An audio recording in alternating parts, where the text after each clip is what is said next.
why autosave and file recovery matter. The autosave and file recovery features help protect your code from accidental loss, crashes, or power outages. By enabling these tools in your code editor, you ensure your progress is saved frequently and can be restored if needed. Setting them up is simple and offers peace of mind as you work on your coding projects. Configuring autosave in popular code editors. Most code editors, like Visual Studio Code, Sublime Text, and Atom, offer built-in autosave options.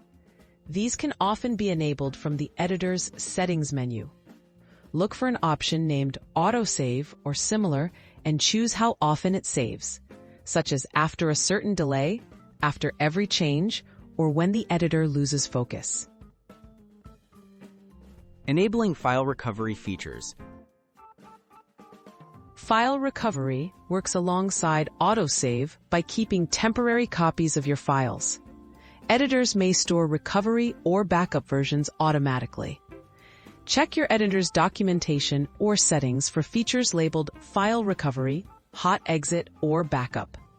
Ensuring these are turned on adds a safety net if something unexpected happens.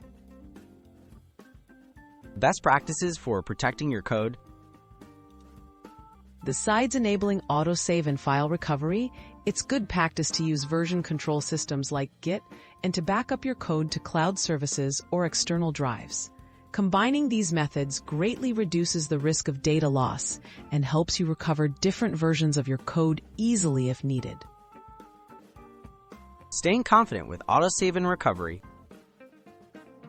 Taking a few minutes to set up autosave and file recovery means you can code with greater confidence.